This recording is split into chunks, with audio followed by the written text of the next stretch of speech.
امام کہے اللہ اکبر تم کہو اللہ اکبر، اور جب امام قرات کرے تم خاموش ہو جاؤ، اور جب امام کہے ولضالین تم آمین کہو۔ تو اس میں تو کلیئر ہو گیا کہ کس قرات میں خاموش رہنا ہے۔ اور امام مسلم کہہ رہے ہیں، یہ حدیث ابو ہریرہ بھی روایت کر رہے ہیں، ابو ہریرہ تو کہہ رہے ہیں جب پڑھا جائے سورۃ الفاتحہ کو تو خاموش رہو، اور جب ولضالین تو آمین۔ وہ کہتے ہیں نہیں اس میں قرات کا ذکر ہے، فاتحہ کا نہیں ہے۔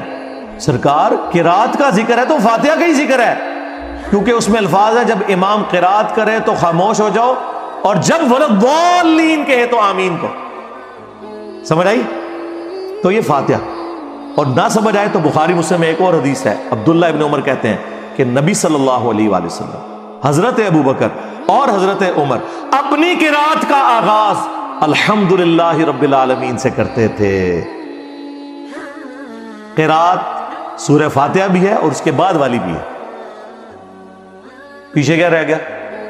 تو حضرت ابو ہریرہ رضی اللہ تعالیٰ عنہ کا بھی یہی عقیدہ ہے جو ہم بیان کر رہے ہیں۔ سختوں میں جتنی بار نماز پڑھاتا ہوں الحمدللہ سکتے کرتا ہوں، فاتحہ پڑھنے کا ٹائم دیتا ہوں، لیکن یہ نہیں ہو سکتا کہ آپ قرآن کی مخالفت شروع کر دیں۔ وَإِذَا قُرِئَ الْقُرْآنُ فَاسْتَمِعُوا لَهُ وَأَنصِتُوا لَعَلَّكُمْ تُرْحَمُونَ۔ جب قرآن پڑھا جائے خاموش ہو جاؤ اور توجہ سے سنو تاکہ تم پر رحم کیا جائے۔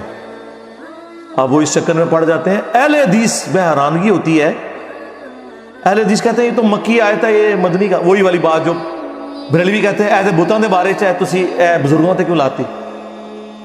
اللہ کے بندو اللہ سے ڈر جاؤ۔ امام نسائی نے چیپٹر کی ہیڈنگ میں یہ آیت لی ہے اور اس کا فارم بیان کیا ہے کہ یہ جنرل آیت ہے، جب بھی قرآن پڑھا جائے گا۔ اور اس سے بڑھ کر جز القراء میں امام بخاری نے جو اپنے کومنٹس کیے ہیں 36 نمبر حدیث کے کانٹیکسٹ میں، اس میں ضعیف کا حکم لکھا ہوا ہے۔ وہ ضعیف ان اقوال کو کہہ رہے ہیں، لیکن جو خود لکھ رہے ہیں وہ تو ضعیف نہیں ہے نا۔ یعنی میں کسی کی بات کوٹ کروں تو اس میں تو حکم لگ سکتا ہے، لیکن جو میں خود بیان کر رہا ہوں وہ تو میں اسے صحیح سمجھ رہا ہوں نا۔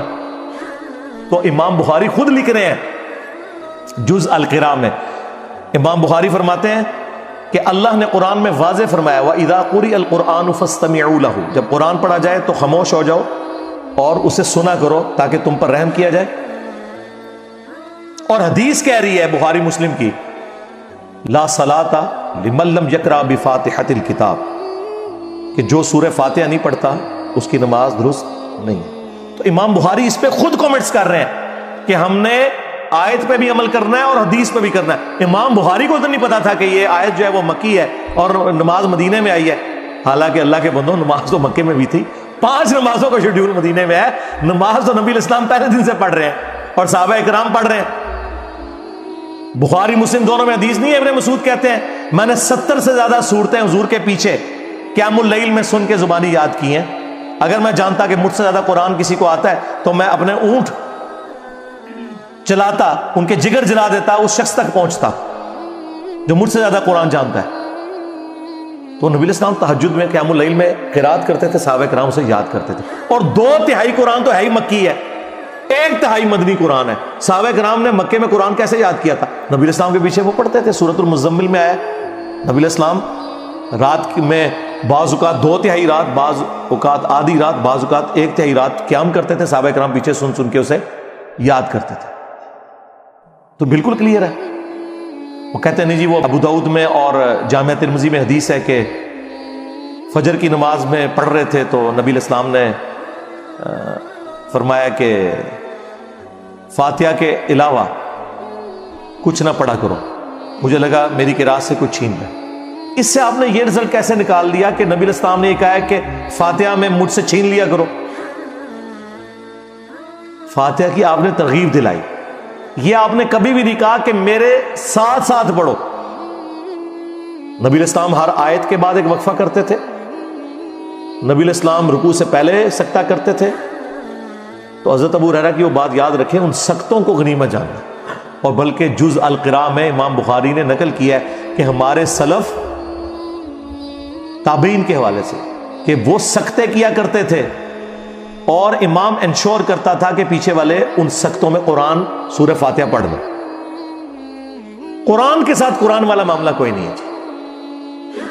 اور سن لینا کافی ہے. اور یہ جتنی باتیں میں کر رہا ہوں یہ افضلیت ہے. اگر کوئی امام سکتے نہ کرے، امام کی قرات سورہ فاتحہ کی جہری نمازوں میں مقتدی کے لیے کافی ہے. That's all. سرن نمازوں میں یقیناً آپ نے پڑھنا ہے. اور کتنی حیران کن بات ہے کہ ٹوٹل 17 رکھتے ہیں فرض، ان میں سے 6 صرف جہرن ہے، 11 سرن ہے.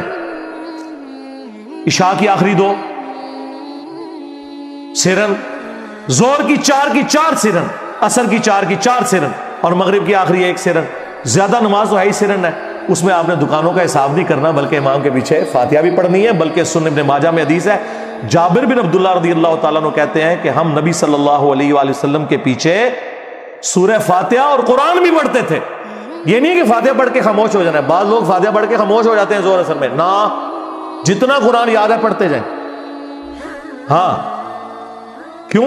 بخاری مسلم میں حدیث ہے کہ نبی علیہ السلام کی زور اثر کی جو پہلی 2 رکھتے ہیں ان کا قیام 30 آیات کے برابر ہوتا تھا. سورہ فاتحہ کے بعد 30 آیات. تو صحابہ کرام وہ 30 آیات میں خاموش رہتے تھے، نہیں پڑھتے تھے قرآن. اور آخری 2 کا قیام 15 آیات کے برابر ہوتا تھا. مراد آخری 2 میں بھی سورت پڑھ سکتے ہیں، لیکن بخاری مسلم میں یہ ہے کہ نبی علیہ السلام بسا اوقات فرض کی آخری 2 رکعتوں میں سورہ فاتحہ پہ ہی اکتفا کرتے تھے، سورت نہیں ملاتے تھے. بخاری مسلم کے الفاظ ہیں، نبی علیہ السلام بعض اوقات جو قرآن پڑھتے تھے 1-2 آیتیں اونچی بھی پڑھ دیتے تھے زور اثر میں، تاکہ ہمیں پتہ چل جائے کہ آپ کون سی سورت کی تلاوت کر رہے ہیں. ایک چیز موجود ہے، مجھے بتائیں، یہ کہتے ہیں ہمارے بزرگوں نے اگر دین نہ جمع کیا ہوتا تو دین برباد ہو جاتا. برباد ہی تھوڑے بزرگوں نے کیتا ہے. اللہ دو بندیو، صرف بخاری مسلم اتنی ٹینیس ڈیٹیل موجود نے. میرے سے پہلے کسی بزرگ کو توفیق نہیں ہوئی ہے کہ وہ بیان کرے کہ نبی علیہ السلام کا قیام کس طرح کا ہوتا تھا، کتنی آیات اس میں پڑھتے تھے، لینتھ کتنی ہوتی تھی. ایک چیز یہ کسی بزرگ بابے کی کتاب سے نہیں ہے، حدیث کی کتابوں میں. ہاں، باقی جو جہرن ہے اس میں آپ سنیں، آپ کا سننا پڑھنے کے ایکویلنٹ ہے. اور اگر آپ لیٹ شامل ہوئے اور آپ نے فاتحہ نہیں سنی تو اللہ تعالیٰ نے اس معاملے میں آپ کو ریلیکس کیا ہے.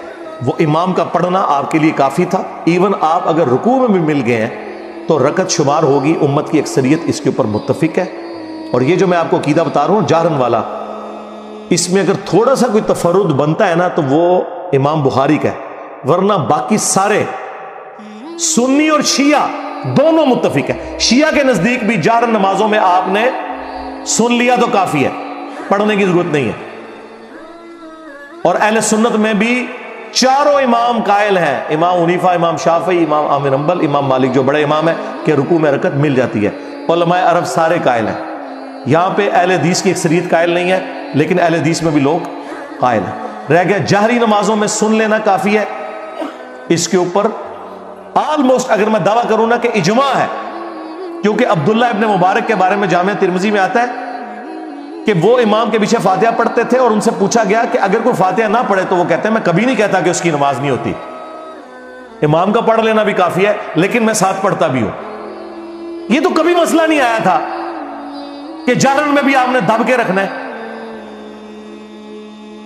ہاں، اس ایکسٹریم پہ تھا امام حنیفہ کے نزدیک، نہ سرن میں پڑھنا نہ جہرن میں، لیکن یہ غلو پہ مبنی ہے. امام مالک کا موقف پرفیکٹ ہے.